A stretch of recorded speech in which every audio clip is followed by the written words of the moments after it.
자, 오늘 창세기 33장 같이 보도록 하겠습니다. 창세기 33장. 자, 본문 한번 좀 읽어 주시겠어요?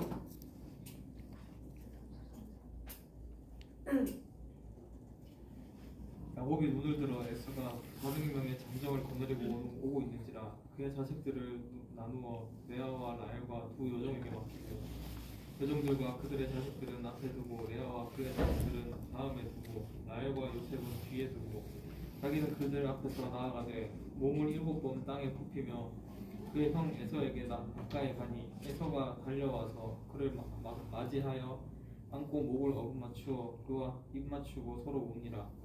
에서가 눈을 들어 여인들과 자식들을 보고 묻되 너와 함께한 이들은 누구냐? 야곱이 이르되 하나님이 주의 종에게 은혜로 주신 자식들이니라.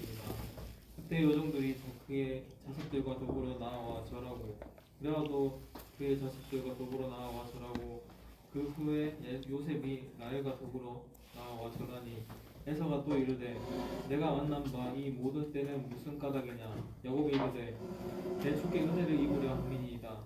에서가 이르되 내 동생아 내게 있는 것이 족하니 내 소유는 내게 주라. 야곱이 이르되 그렇지 아니하나이다.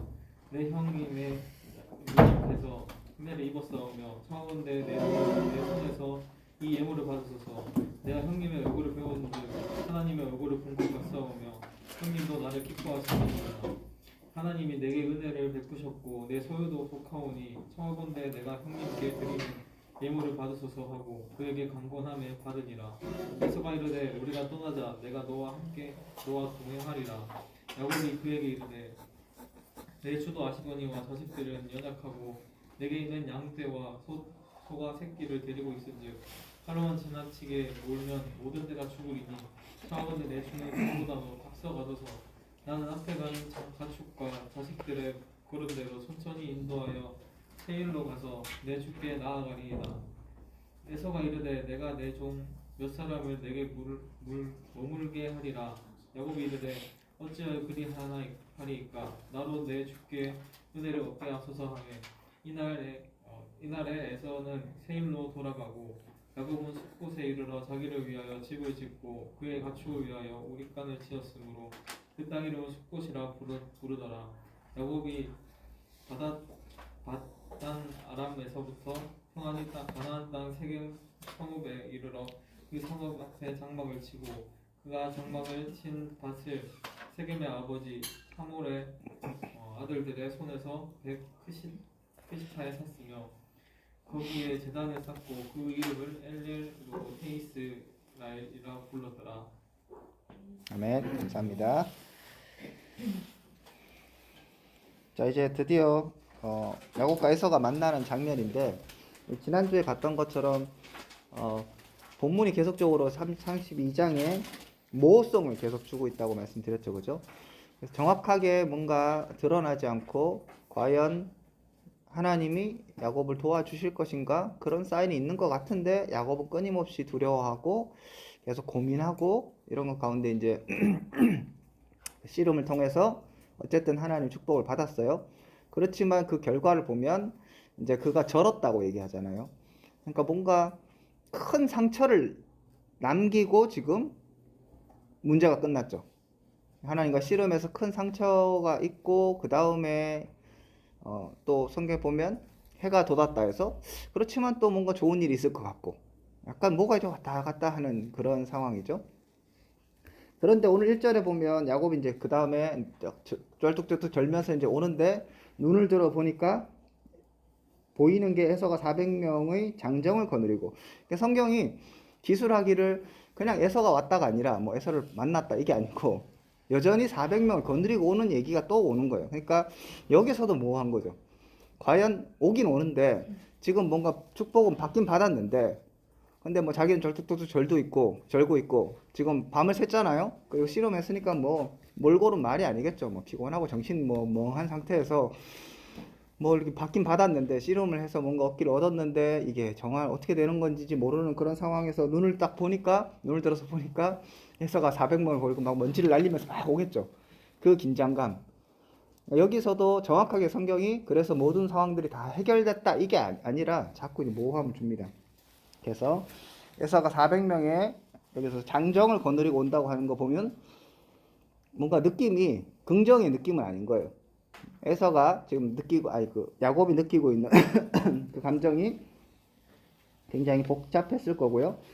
자, 그래서 그가 한 게 자식들을 나누고 레아와 라헬과 두 요정들에게 맡겼는데 그 다음에 줄을 세웠는데 요정들과 그의 자식들을 앞에 두었다고 얘기합니다. 그런 거 봐서 지금 야곱은 어떻게 하고 있습니까? 또 머리를 쓰고 있는 거예요. 그렇죠? 그래서 지금 야곱도 아직까지 확신하지 못하는 상황인 거예요. 어떻게 해야 되지? 이게 무조건 뭐 불순종, 뭐 믿음이 없는 행동이다 이렇게도 볼 수 없지만 하여튼 32장부터의 어떤 무드를 보면 그 분위기를 계속적으로 보면 정확하게 뭔가 드러나지 않는 그런 것들이 계속 얘기되고 있고요. 자, 그래서 이제 종들, 그 다음에 레아 자식들, 그 다음에 라헬과 요셉 이렇게 해서 맨 뒤에 놔둡니다. 그리고 나서 이제 야곱이 이제 그들 앞에 가는 거죠. 그러니까 애들은 이제 그렇게 세워놓고 자기가 이제 맨 앞으로 갑니다. 그래서 이제 비장한 심정으로 어떻게 될 것인가 하면서 앞으로 갔는데 가서 이제 한계 3절에 보면 그들 앞으로 나가서 몸을 7번 땅에 굽히고 그 형제 에서에게 가까이 갔다고 얘기하죠. 7번 땅에 굽히는 거 보면 완전히 뭐 왕도 이런 왕이었죠. 대왕을 만난 듯한 그런 느낌으로 지금 야곱이 에서를 이제 맞이하고 있습니다. 자, 그래서 그의 형 에서에게 가까이 가니 여기까지가 이제 모호함이에요. 긴장감이 어떻게 보면 여기 영화로 만든다면 여기가 초반부가 클라이막스인 거죠. 아예 그냥 지금 어떻게 될 것이냐. 지금 400명 버리고 막 먼지 불 나는 위에서 막 오고 있고 지금 자기도 어떻게 될지 몰라서 일단 애들을 그렇게 딱딱 줄 세우고 그래 한번 만나보자 하면서 타타타타 가는데 뭐 가를 때도 뭐 절뚝절뚝 거리면서 앞으로 나가고 있겠죠. 그러면 뭐 성경에 나와 있지 않지만 부인들이나 아들들이 아빠 보면서 아빠 완전히 거지처럼 돼갖고 지금 절뚝절뚝 절면서 하니까 이게 무슨 일인가. 애들도 지금 막 긴장이 될 거예요. 이게 지금 어떻게 된 상황이냐. 아빠가 뭐 사지라도 멀쩡해야 싸우더라도 자기를 지켜줄 텐데 지금 뭐 이런 상황이지 뭐. 자, 그렇게 앞으로 나왔는데 4절에 극적인 반전이 일어납니다. 그죠? 에서가 달려와서라고 얘기하고 있고, 그러니까 에서가 굉장히 적극적으로 가죠. 야곱이 7번 이렇게 몸을 굽히면서 그에게 가까이 나가고 있을 때 에서가 그냥 뭐 뜨뜻미지근한 그런 지금 모습이 아닌 거예요. 적극적으로 달려갔고 그를 맞이했고 안았고 그 다음에 목을 어깨로 맞추고 입 맞추고 서로 울었어요. 그러니까 이게 모든 것이 이제 갑자기 탁 해소가 되는 거죠. 긴장이 극적으로 쫙 올라가다가 이제 여기서 딱 문제가 해결됩니다. 자, 여기까지가 그러면 일단은 야곱과 에서의 전체 크게 보면 야곱과 에서의 갈등이 여기서 일단락되고 에서는 더 이상 별로 등장하지 않습니다. 야곱의 인생에서 크게 문제를 뭐 일으키지도 않고 왕래도 없고 나중에 이제 이삭 죽을 때 이제 같이 와서 뭐 장사 지렸다. 그 외에는 이제 에서가 끝난 거예요. 그런 거 보면 처음에 태어날 때부터 싸웠죠, 그죠? 태안에서 싸우고 그 다음에 태어날 때 뭐 발을 잡고 태어났고 그 다음에 장자권 그 팥죽으로 이렇게 빼앗고 속이고 그리고 정말 아버지 속이고 해갖고 장자권도 그 축복 그것도 얻고 이렇게 하면서 에서가 너무 화가 나갖고 이놈 죽여야 되겠다까지 결심을 했고 그 결심이 굉장히 구체적이었으니까 엄마가 얘를 피신시킬 정도에서 정말 극도의 대립 서로 왼수였고 뭐 이런 상황이 있습니다. 그런데 이제 오랜 세월이 지나고 한 20년이 지나서 이제 그 모든 문제들이 어떻게 보면 굉장히 자연스럽게 해결되는 거죠. 그러니까 이런 거 보면 이런 거 있잖아요. 뭐 서로 정말 감정이 상하고 했을 때 앉아갖고 뭐 예를 들면 술 마시면서 막 뭐라 하기도 싸우면서 뭐 허심탄회하게 한번 얘기를 하면서 뭐 해결돼 그런 게 아니고 에서도 웃기잖아요.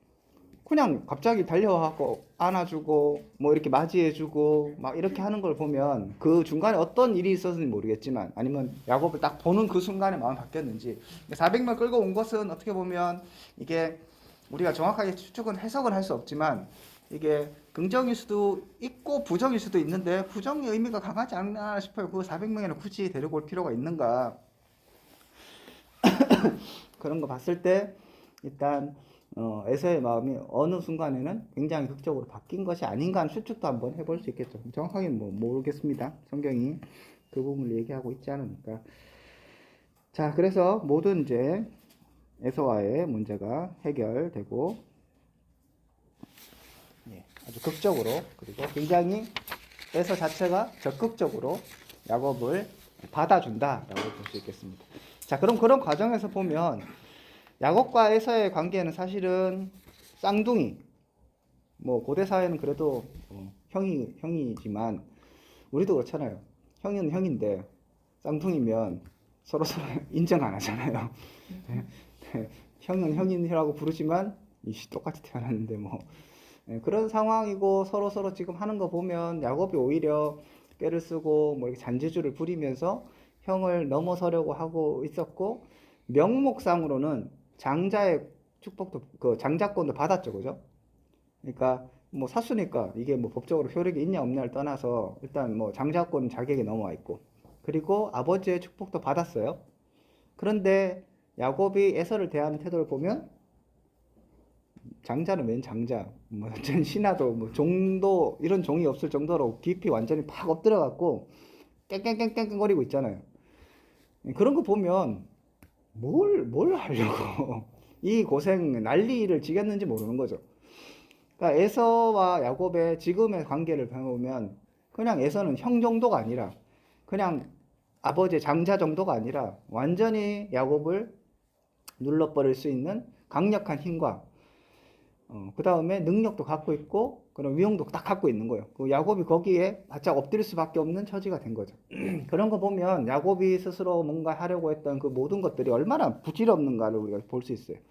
그리고 어떻게 보면 이게 뭐 조금 이제 오해하지 말고 들으셔야 되는데 야곱이 아버지의 복을 받기 위해서 그렇게 정말 아버지를 속이고 막 철저하게 엄마하고 같이 짝짝짝 해갖고 그렇게 했잖아요. 그래갖고 뭘 받았냐는 거지. 그러면 뭐 축복을 그렇게 받았으면 에서가 뭐 크게 잘못됐어요? 아무 뭐 그런 거 없어요.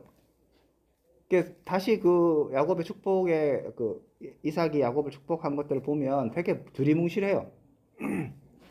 그래서 그러면 뭐 에서에게 너는 뭐 줄 복이 내가 있겠느냐 뭐 이렇게 하지만 400명을 데리고 올 정도로 그리고 그 재물 막 이렇게 줄 때에도 나 이런 거 필요 없다 나도 있을 만큼 있다.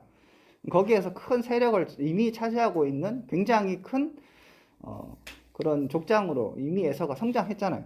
그런 거 보면 이제 앞으로 되게 될 그리고 하나님의 어떤 은혜들은 야곱으로 흘러가는 것은 맞지만 그냥 이제 그냥 딱 봤을 때는 뭐 그렇다고 해서 뭐 에서가 완전히 뭐 찌그러졌고 아무것도 없고 뭐 불쌍한 신세가 되고 다 빼앗겨 갖고 정말 나는 사기 당했다 하면서 평생을 뭐 그런 게 아닌 거죠. 에서는 잘 살고 있었던 거고 근데 반대로 야곱은 복음 받았는데 아는 것처럼 지지리 궁상 떨면서 하여튼 뭐 오만 뭐 속고 속이고 뭐 혼자 하게 하면서 21년 동안 굉장히 힘들어 했다가 이제 겨우 이제 자기 세력을 어느 정도 이끌어서 이제 오게 된 것이고 거기도 와서 형한테 많은 걸 또 주잖아요.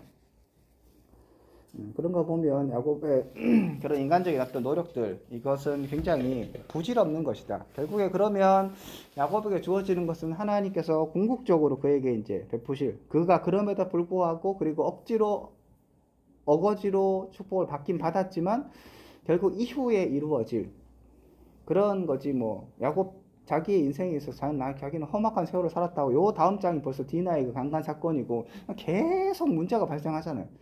이런 거 봤을 때 참 부질없다. 예.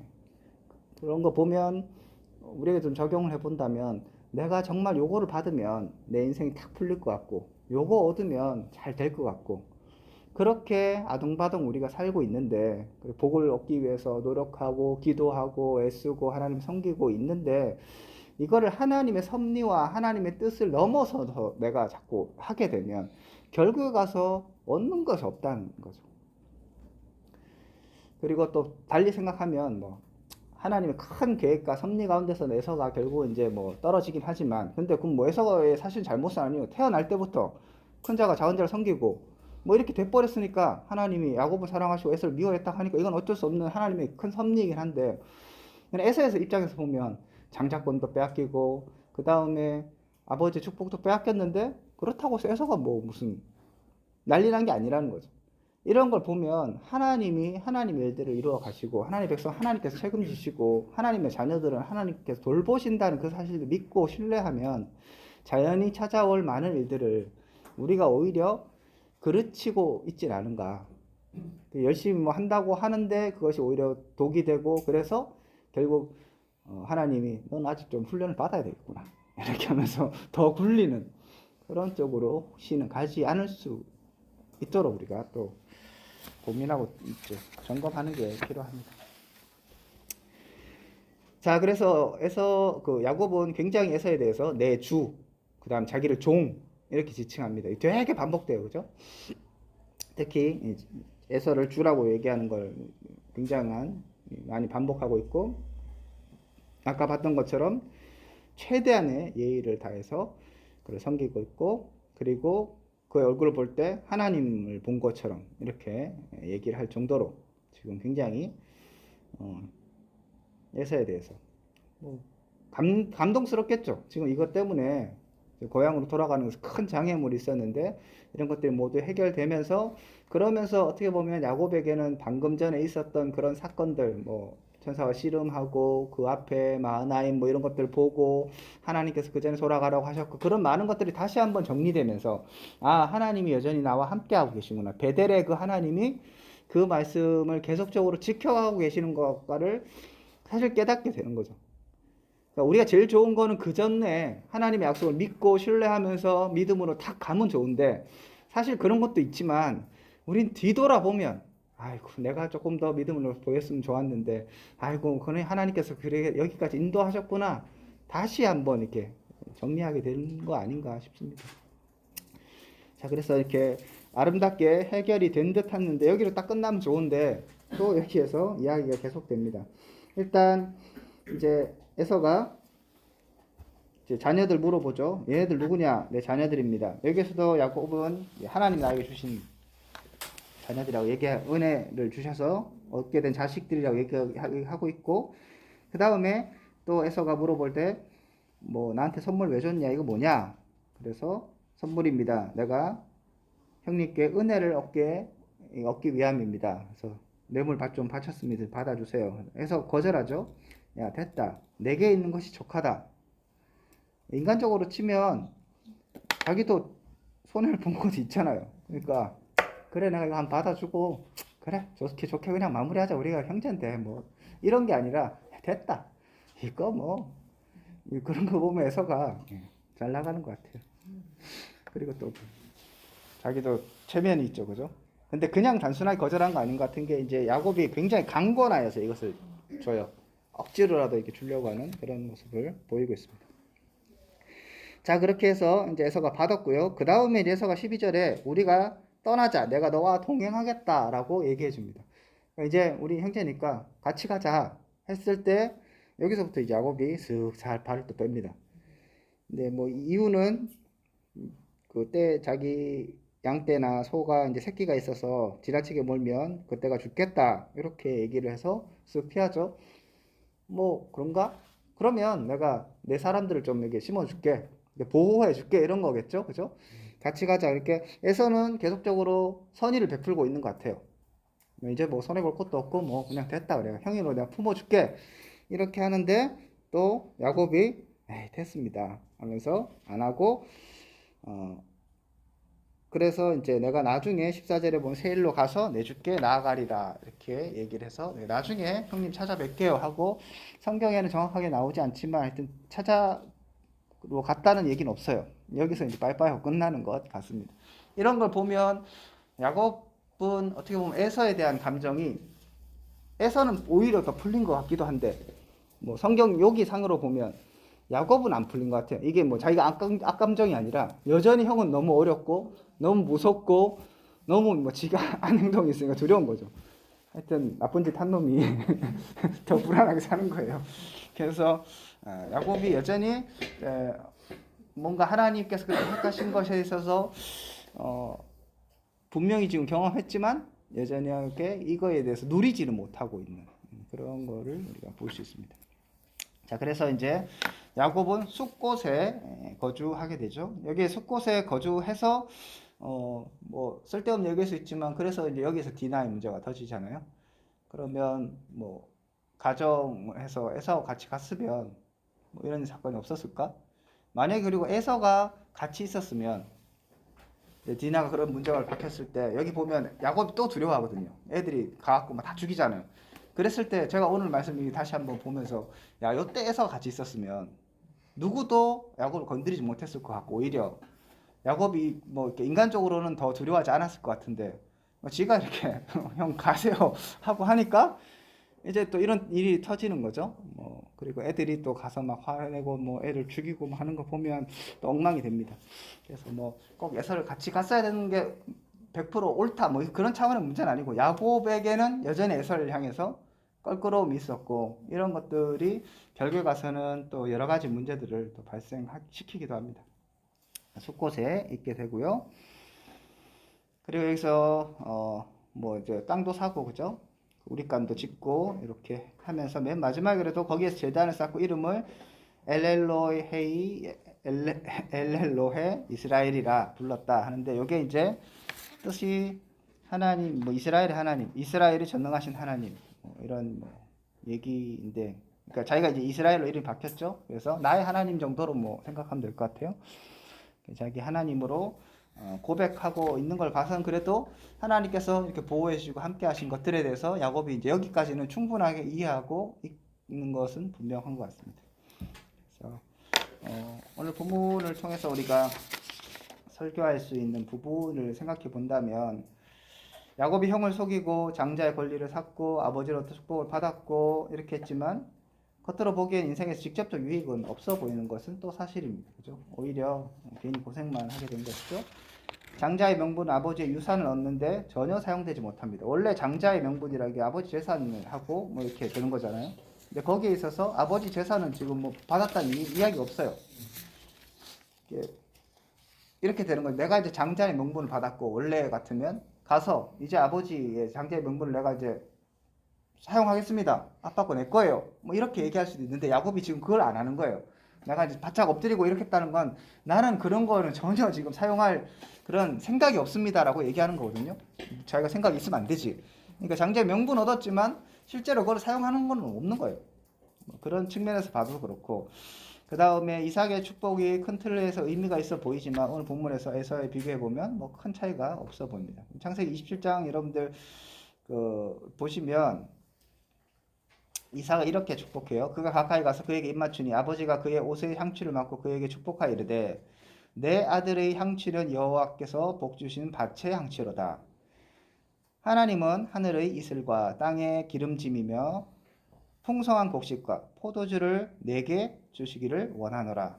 풍성한 곡식, 포도주, 기름진 땅 이걸 주기를 원한다고 얘기했고 만민이 너를 섬기고 열국이 너에게 굴복하리니 내가 형제들의 주가 되고 내 어머니 아들들이 내게 굴복하며 너를 저주하는 자는 저주를 받고 너를 축복하는 자는 복을 받기를 원하노라. 이렇게 이삭이 이제 야곱을 축복하거든요. 억지로 받아낸 축복이에요. 그래서 이 얘기들이 우리가 충분히 이해가 되는 부분이지만 사실 야곱 때에 이런 축복이 이루어졌다고는 별로 볼 수가 없는 거죠. 하나님의 보호하심이 있고 다 그렇게 하지만 그래서 결국 야곱의 인간적인 노력이 그 인생에 크게 빛을 발휘하지 못하는 것으로 보이고요. 야곱에게 필요한 것은 하나님의 은혜를 구하고 그분의 뜻을 따라 사는 순종과 인내의 삶이 오히려 그에게 필요했던 것은 아닌가. 우리에게도 사실 이런 것이 필요하지 않나 생각해 볼 수 있을 것 같습니다. 자, 질문 있으면 질문해 주시죠.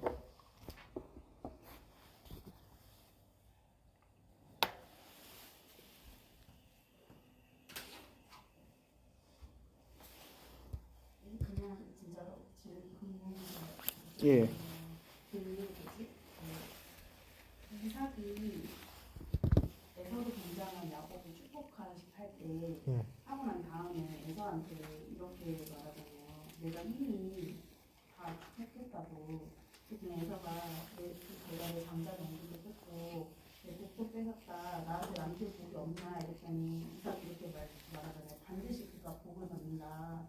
그렇게 말하는데 이게 사실은 그 이삭이 축복한다 해서 복을 받는 게 당연하고 막 이런 게 아니잖아요. 그럼에도 불구하고 이삭이 이렇게 좀 뭐라 하지 단호하게 왜 이렇게 확신에 차서 야곱이 복 다 가져가서 걔한테 복이 다 갈 거야라고 이렇게 확신에 차서 이렇게 말을 하는 이유가 있을까? 그 에서한테 달래주기라도 했으면 참 좋지 않았나 이게 조금 궁금하고요. 그리고 두 번째는 예. 먼저가 질문해도 되나요? 네. 그게 좀 궁금했고 그 다음에 그 뭐지 하나님께서 이렇게 그 이미 택하셨잖아요. 야곱을 택하셨고 그 아브라함 뭐 이삭 야곱 이렇게 또 요셉을 통한 또 다 같이 이사도 가게 하시고 이렇게 어쨌든 하나님께서 하시고자 하는 그 일들에 분명히 택함 받은 자인데 저는 사실은 제가 신앙생활을 이렇게 20대에 와서 이렇게 시작하면서 성경을 처음 접했을 때도 항상 궁금했던 게 하나님께서는 라헬은 사랑하시고 레아는 사랑하시지 않았나 이런 거 있잖아요. 초반에 그런 궁금증들이 항상 있었는데 오늘 이렇게 말씀을 이렇게 정리한 것부터 하고 창세기를 묵상하면서 혹시 이거를 이렇게 해석해도 되는지를 여쭤보고 싶은데 하나님께서 야곱을 택하셨지만 동일하게 에서도 또 그 앞에 있던 레아도 그렇고 다 하나님의 섭리 안에 동일하게 함께 있다라고 말해도 되는 것이지요. 예. 그렇게 이제 얘기를 하는데 그게 이제 어디까지 우리가 인정해 줘야 될 것이냐. 결국에 가면 나중에 가면 이제 에서의 자손들은 에돔으로 해서 이제 하나님 대적하는 오히려 그쪽으로 가게 되고 하나님 백성에서 이제 잘리는 거죠. 그런데 에서까지 보면 여전히 그는 약속에 그러니까 뭐 이게 그 약속을 흘러가는 그런 자녀는 아니지만 이삭의 자녀로서 하나님께서 그를 이제 돌보시는 것은 분명하거든요. 이스마엘도 그랬듯이. 예, 그렇죠. 예. 그런 거 봐서 이제 결국은 돌이켜보면 하나님의 선택은 하나님 절대적 주권이고 창세전부터 있는 그런 선택과 유기로 볼 수 있지만 그 후손들이 그렇게 된 것은 결국 하나님 자체를 떠난 것이죠. 이제 에서도 사실은 이제 결국은 아버지를 떠나서 세일로 가서 이제 자기 혼자 하다 보니까 여호와의 신앙을 잃어버리고 그렇게 그냥 자기 삶들 살아가는 거잖아요. 그래서 그거를 하나님 선택하지 않으셨기 때문에 그는 그렇게 살았다라고도 얘기할 수 있지만 또 결국은 그와 그의 자손들이 결국은 하나님의 그렇죠 의지로서 돌아보면 그들은 하나님을 제대로 섬기지 않았고 반대로 그럼 우리는 혹은 뭐 야곱은 하나님을 잘 섬겨서 그랬느냐 또 그건 또 아닌 거잖아요. 그래서 하나님의 백성은 하나님께서 딱 이끌어 가셔서 전적으로 끝까지 책임지시는 그런 어떤 은혜가 있는 것이고 그들에게는 그런 은혜는 별로 주어지지 않지 않나. 그래서 너무 어렵네요. 이런 거는 너무 깊게 생각하기보다는 제일 좋은 것은 나에게 주어진 은혜에 집중하는 게 좋아요. 자꾸 이거를 신학적으로 그래서 이건 뭐 선택과 유기 하나님의 뭐 선하심에 위배되는 거 아니야. 자꾸 그런 거 생각하면 쓸데없는 거예요. 하나님의 은혜를 내가 어떻게 받았고 나는 어떻게 구원받은 사람인가에 집중하는 게 필요한데 자꾸 여기저기 돌아보다 보면 이제 본질에서 자꾸 벗어나는 거죠. 저는 이제 그렇게 하셨으면 좋겠고 첫 번째 질문이 뭐였죠? 그 야곱이 야곱이 아니라 이삭이 왜 이렇게 단호하게 축복. 예. 그것도 이제 정확하게 잘 모르겠는데 이것도 이제 해석의 부분이 있는 것 같아요. 일단 이삭이 이렇게 축복한 족장들의 축복 자체를 선지자적 어떤 뭐 하나님의 말씀의 어떤 권위로서의 그런 축복의 의미가 분명히 있는 것 같긴 해요, 그렇죠? 야곱도 나중에 이제 자기 아들들 축복하고 할 때도 보면 굉장히 이제 권위적으로 이렇게 하고 아주 뭐 저주에 가까운 얘기도 서슴없이 막 하잖아요. 그런 거 봤을 때 그런 족장들의 어떤 권위들을 우리가 생각해 볼 필요가 있고 하지만 또 한편으로는 그런 축복 자체가 성경도 그 얘기 하잖아요. 너희가 어느 집에 가면 축복을 빌어줘라. 그에게 합당하면 그에게 입양하겠지만 그렇지 않으면 돌아가겠다 얘기하는 것처럼 그런 축복 자체 이런 게 기계적으로 내가 얘기했으니까 그냥 그렇게 된다라고 생각하는 것은 또 오히려 너무 성경을 약간 샤머니즘 주문 외우듯이 막 그렇게 하는 것이 아닌가라는 생각이 들어서 두 개가 같이 공존하는 것 같고 그럼 이삭이 생각하기에 그러면 이런 얘기를 왜 했느냐 생각했을 때 아마 원래 하나님께서 선택하셨던 것을 이삭이 알고 있었고 에서보다는 야곱이었다고 알고 있는데 자기가 사실은 억지로 에서를 축복하려고 했던 거죠. 그런 의미에서 있었는데 이게 뭐 잘못된 방법이긴 하지만 결국에 가서 자기가 야곱을 축복할 수밖에 없었던 상황들을 봤을 때 아 이게 하나님으로부터 온 것이라는 것을 깨닫지 않았을까. 그러니까 이거는 하나님부터 온 거니까 내가 뭐 더 돌이킬 수도 없고 하나님이 원래 사실 옛날부터 야곱을 선택하셨기 때문에 이건 어쩔 수 없는 것이라고 얘기했다고 볼 수 있겠죠. 저도 그 후자 쪽으로 이렇게 생각하고 있었는데 실제로 이 말씀 본문을 나눌 때 그런 이야기는 굳이 언급 안 하는 게 낫겠죠. 누구에게 언급하느냐에 따라 다르죠. 대상이 이제 예, 굳이 뭐 얘기해서 의문점 아까 얘기했던 것처럼 쓸데없는 의문을 이렇게 막 불러일으켜서 하나님께 집중하지 못하게 하는 오히려 얘기 안 하는 게 낫죠. 예, 감사합니다. 예, 또 질문이요.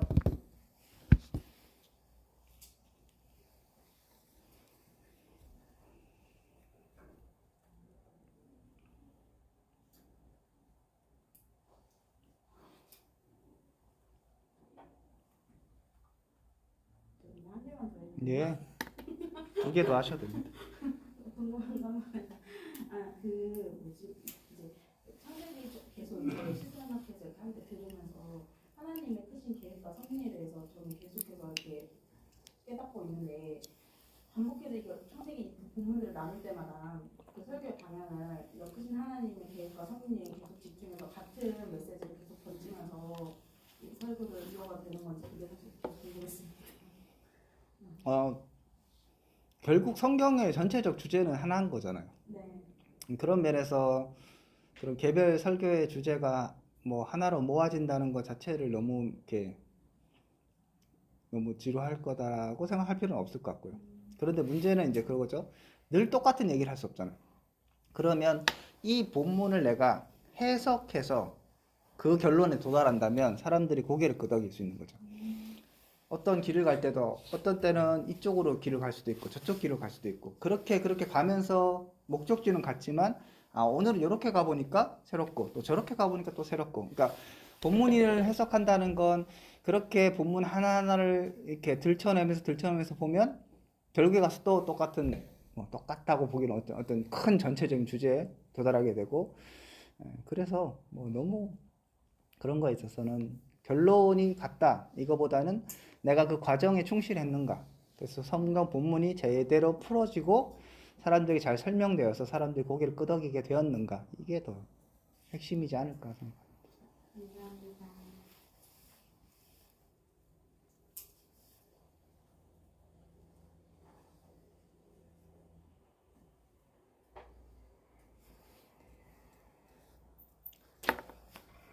또 질문 있습니까? 없어요? 예, 자 그러면 질문 없으면 다음 주 아마 마지막이 되겠죠, 그죠? 34장 마지막인데 별로 즐거운 유쾌한 얘기는 아니네요. 그래서